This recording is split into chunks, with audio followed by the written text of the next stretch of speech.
Okay guys, let's get right into it. I want to show you something that I've noticed in studying the drives of very far throwers.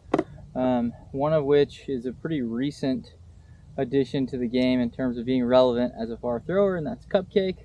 I don't even know the dude's name. He's a super nice kid. I threw with him a little bit at Goat Hill. He moves the disc. He throws very far. But Eagle does this, Anthony Barilla does this, and Cupcake does this, and I'm sure there are many others. But I want to talk about today and do it for myself, and this is the first time I'm doing this, so there will be a learning curve for me. But I want to talk about spring in your take back, which allows for more acceleration into the disc. Because let's say, for instance, that you coil against your own body. If I turn my shoulders and hips at the same exact angle, so let's say I turn my shoulders and hips like this, I can stand like this and not be uncomfortable at all. But if I turn my shoulders against my hips, I want to return back to this starting position. And if I turn my shoulders against my hips very quickly, I really want to return back, and I can even use that spring or that energy that my body has in my hips by turning my shoulders back aggressively into my hips, and then everything is spring loaded. And then I'll talk about how you fire from that spring loaded position. But if you'll notice, and I'll do it without a disc, but if you'll notice, Cupcake, it's very apparent, AB, Eagle, but I'll use Jacob Curtis, that's his name. I'll use him as an example. So when he goes up, he waits for a really long time as he's in his last step in his X step. If you're not into the X step and things of that nature, I'm going to release a beginning video series for beginning disc golfers, beginning distance, but this is a fairly advanced subject, advanced in that you probably need to have everything ironed out before you get into this. But as Cupcake is going into his final step, he actually brings the disc, he rotates back with his shoulder system very quickly, much quicker than a lot of people do. What this causes, whether he's conscious of it or not, but it causes his body to coil very quickly and then uncoil very quickly, because your body does not want to stay in this coiled position. It wants to return back to square one, to normal. So I'll go ahead and get into that. I'm going to throw some shots, and you'll get to see me do this and learn in real time. So it'll be pretty fun. But this is also applicable to you if you have shoulders and hips. You can do this. It will take some time. So I've set up a basket. It's only 300 feet away. I'm just going to throw putters, and then I will move back to 350. I will move back to 400, and then I want to throw some 450 foot shots as well, because I really think that 450 is the new 400, and you need to be able to stretch the disc out. But putters first from 300 feet, and I brought a rangefinder with me, which is super cool. So these are all accurate distances, and yeah, let's just get into the putters. I'm gonna try again, just firing back with my shoulders, just in the backward phase, firing back quickly with my shoulders so that my body's coiled, my shoulders are coiled against my hips, and then I'm going to use that coiling and just throw the disc. So not getting super technical, but we'll go ahead and show you guys.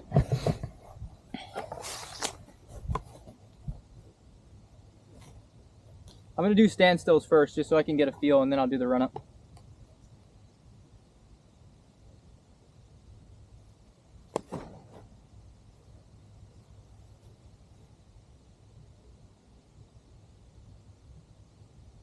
Okay, that went past the basket.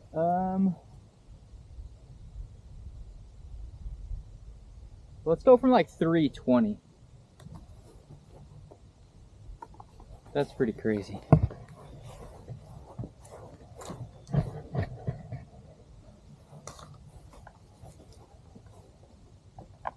I mean, it didn't go that far past the basket.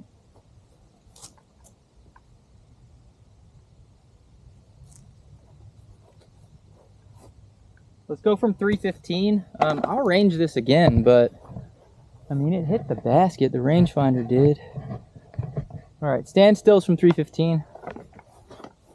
Those putters, they're Vibram putters, which I'm testing for my bag. They go a little further than regular putters. Let's go with just a Recco. Same thing. Turning my shoulders back pretty aggressively like they do, rather than being smooth. Let's say, for instance, a Cole Redallen. Cole Redallen goes back very, very slowly, methodically, as he's executing his final step in the X step. But he doesn't have much spring in his throw. He has an amazing throwing talent, but he, to a certain extent, over rotates. So his hips really rotate back a little further than I think most people do, so that his shoulders can continue rotating back. But I'm just rotating back my shoulders against my hips and then throw. That's it. That's all I want to do. We'll go standstill again. I should not be able to get to this basket. It was just a standstill.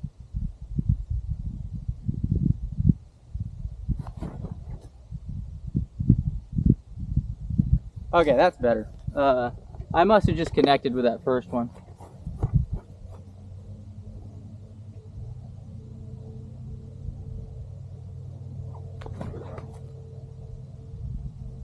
Go in. Okay, cool. So that parked the basket. 320 feet. Standstill is phenomenal for me, for sure, but I've been putting in a lot of work, a ton of working out, a ton of distance, a ton of video. I'm very happy with that. We'll keep going here.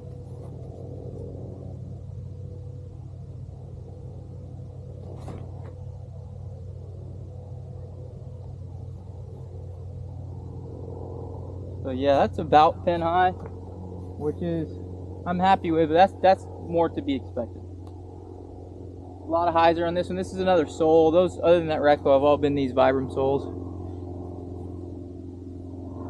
This one's very seasoned.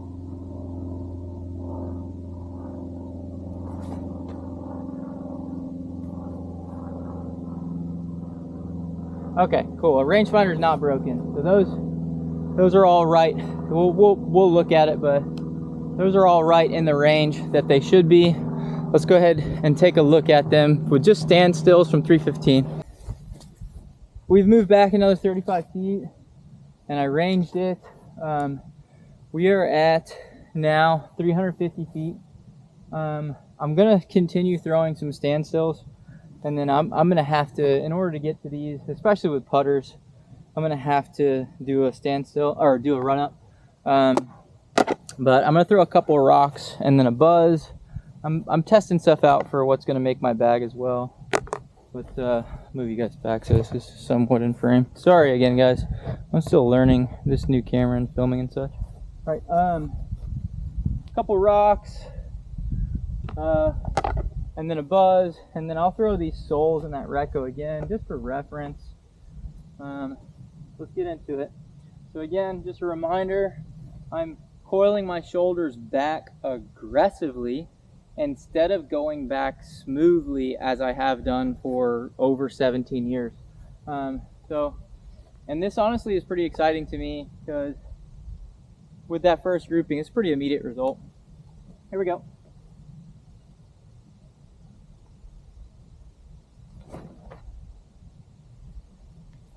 Go in the basket. Okay, so that's a little bit short. I'm gonna range this again.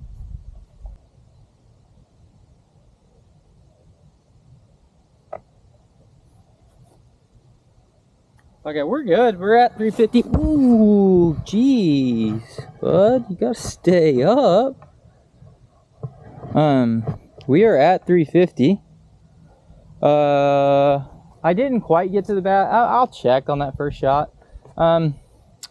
last two standstills, and then I'm going to try and integrate this into a run-up. I may not be able to do it with a run-up yet because my body hadn't learned how to do it, which I have gone over this before in a couple of videos. It's really, really important to find progressions that allow you to learn with your body, not your mind. So I know I'm not in frame, and I know my filming is, you know, beyond reproach, but yeah, you have to teach your body, not your mind. I understand this conceptually, mentally, what I'm trying to accomplish, but I'm currently teaching my body. It'll probably take more reps than, you know, 5 or 6 standstills, 10 standstills, whatever. So I may figure this out off camera because it'll probably look terrible for a bit. But last 2 standstills, then I'm gonna throw some putters.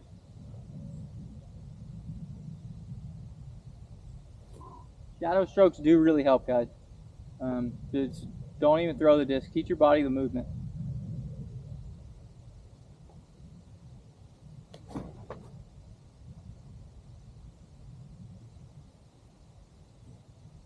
That may have gone past pin high, but I doubt it. So cool. Making more sense. I'm going to still try and remain disciplined and not go back to my old throw.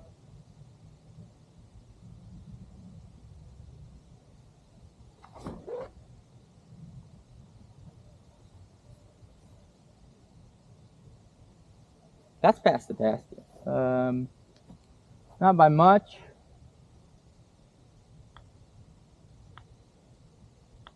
Yeah, I want to go check. I'll go check with you guys. Okay. Yeah, there's the 2 rocks, dude. What the heck? There's the 2 rocks. There's a rock right there. There's a rock right there, and there's a buzz, and they're all pin high. This is weird. So yeah, I'm responding really well to this. I don't throw 350-foot standstills with a mid-range, for sure. So cool. I'm gonna keep toying with this. If this little ridge wasn't here, I would just walk this out and make sure this rangefinder's not broken. Anyway, I'm gonna keep messing with this. Okay, so in terms of walking it out, and you know, I'm not as accurate as a rangefinder. Here is where the disc is, that penny right there that said it was 350 from the rangefinder. Here's where I am, that I walked out. 1, 2, 3 and a little change. So my walking says that 350 is 9 feet further. Yeah, I guess this is working really well for my body. Initial thoughts, I like it. So I'm gonna throw a bunch more shots from here, work on my own stuff, and then yeah, I'll show you guys. Maybe I'll fast forward through this. I don't know. I'll show you guys some stuff after I get dialed in on doing actual run-ups, and see if I can incorporate this beyond a standstill. But initial thoughts is there's a method to the madness, man. These guys are onto something, whether they're doing it intentionally or not. Those 3 players, I'm sure there's more. Corey Ellis comes to mind, who also booms standstills. Their backswing phase is very explosive, whereas traditionally, you know, you look at a Pete McBeasy, like a number of other players. I really liked Schustrick's drive because he was just so ice cold. He was so smooth, but he would take a few steps. You know, his footwork was very specific. He would take a few steps, but he was very, very long and slow in the backswing phase. I don't know. Maybe this is something I'm going to incorporate. It makes sense from a spring phase, in terms of there are a number of things in the human body that are apparatus for springing, like when you double bounce like that. It's called Golgi tendon apparatus, there are tendons that spring you because they do not like to be stretched, and so they spring back. This is very much the same thing, but less on a tendon basis. I'll get really into the science if you guys, I don't know, I'm trying to be more brief in these videos. So yeah, this works. All right, I turned the camera back on because I just hit the basket with my Reco. So if I dunk one of these and I don't film it for y'all, I'll be kind of butthurt because it's pretty cool. All right, here we go.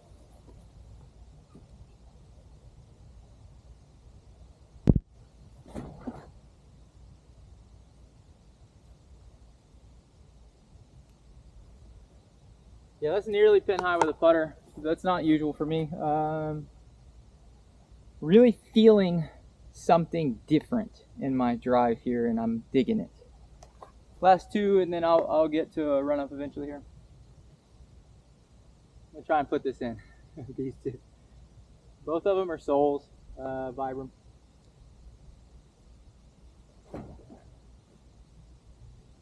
That's way right. I don't know if y'all can see that, but it peeled off to the right. This one's from Bradley Williams.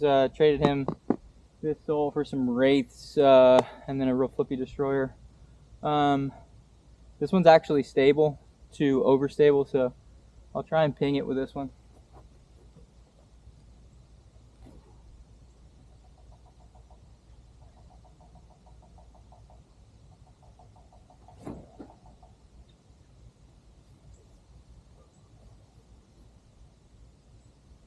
Not a great connection with the disc, but honestly it's pretty near pin high. Check back soon. Okay, so for me this doesn't usually happen, but I was able to figure this out very quickly. I did my regular run up with my regular tempo, and was like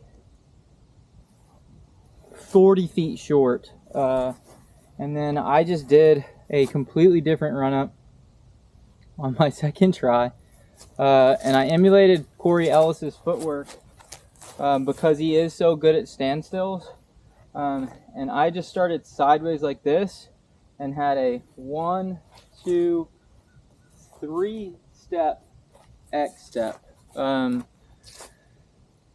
It worked really well. I have never thrown a buzz with that much ease 400 feet. I mean, for me, I have to like put a buzz up on a kind of like a distancing line to get 400 feet. And I got it there with a golf shot. I'm going to try a much flippier disc. This is a first run Mako, a Star Mako. But yeah, I'm going to get into the footwork with you guys because for me, I couldn't incorporate this into my quicker tempo run up that I've used for a long time. So with this run up, I was able to go 1, 2, reach back quick on the third step, and it's basically just like a standstill for me in terms of I'm able to connect the dots from my mind to my body. So here we go. First throw. I am right at 400 feet, and these will be mid-ranges. If I can get this down, it's different. It's kind of a game changer for me. So 1, 2, reach back quick, 3. I didn't like the timing on that, but that's okay. The buzz that I threw off camera actually like pinned the basket. I'm gonna throw some mids. I'll throw some mids that I know. I don't actually know that Mako, but it might make the bag. Here we go. Same exact thing. 1, 2, reach back quick, and then fire. I'm really still trying to fire my shoulders back too quickly so that I don't go back to what I've done slowly for years, which I don't really like my drive. I am able to throw the disc decently far, but I don't like how it looks technically. But yeah, let's do it again. Here we go. 1, 2. That one I connected with like really well. The disc didn't like it. It didn't get the 400-foot mark, but I felt good. Let's go Mako, regular Mako. This one's turbo flippy. I'm in like the Memphis area, and there's some courses in Tennessee that I really like that are super tightly wooded, like hitting gaps. Like, I'm excited. But anyway, I'm putting some woods discs in my bag because I'm gonna go play a course. But here we go. I'm gonna try this. I'm gonna see if I can take it right to the course. Not gonna do well with it on a course, but the same exact thing. I have 2 focuses now, a 3-step X step, and then just firing back quickly with the shoulder system and just throwing from there. I'm not worried about connecting dots on hips, shoulders, anything. I'm just throwing from there until I really get this figured out. 1, 2. That was bad. Not good timing. The disc, I don't know if you guys can see it, is way right. It's just awful. Decent distance, but not what I'm looking for. Let's go Noah Maitzema. He's known as the Snow Daddy. He likes skiing in the snow. But yeah, let's go Snow Daddy. This is an overstable disc, and I know I can just yank on her. If I get it 400 feet, I'll be super happy, but the Quake's actually boom. Let's get it. I'm just gonna try and really connect with what I'm working on technically and worry about less target. Here we go. 1, 2. There. Yeah, I hit that one. I hope that comes in frame. I hit that one well. That is next to the, nearly next to the basket. I can't tell from this distance. That's a big shot.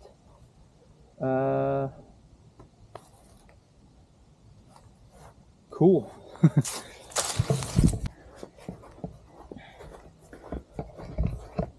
Okay guys, walking up to the basket. Pretty excited. Oh, there's the Quake. So I am short of 400 feet.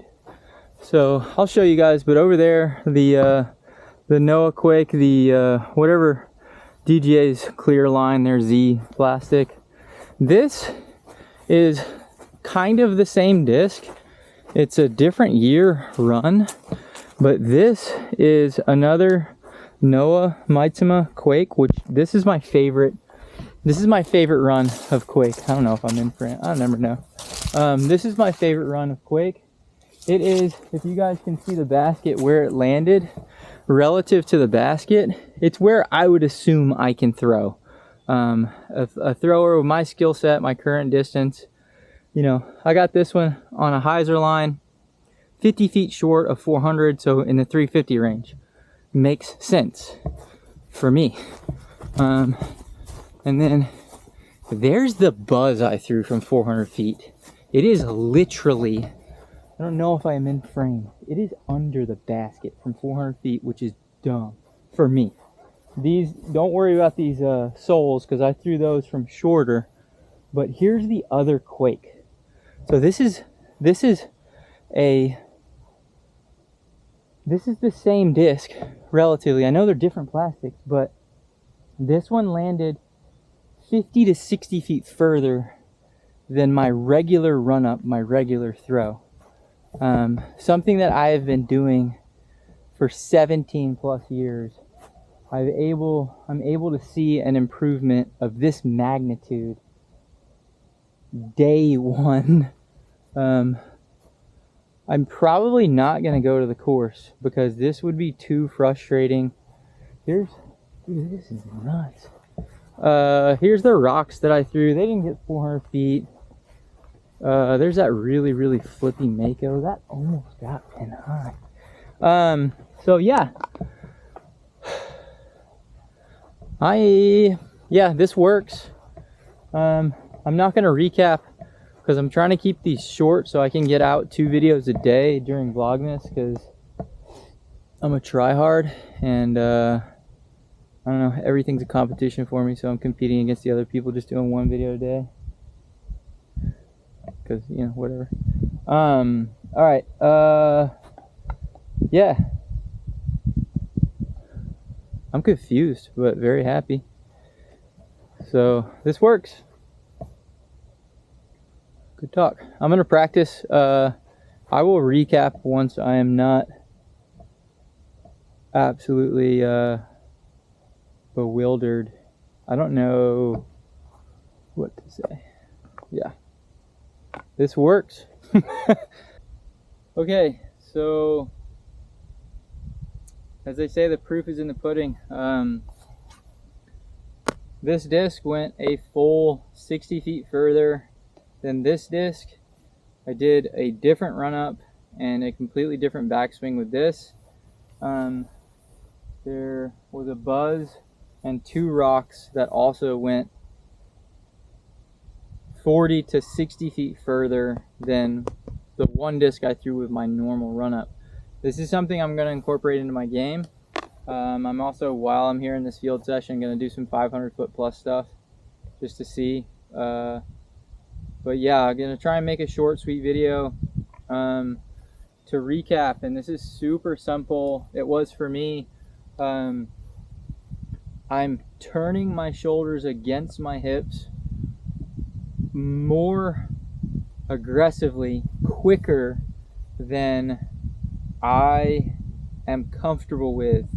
And what it's doing is it's causing my body to spring back quickly.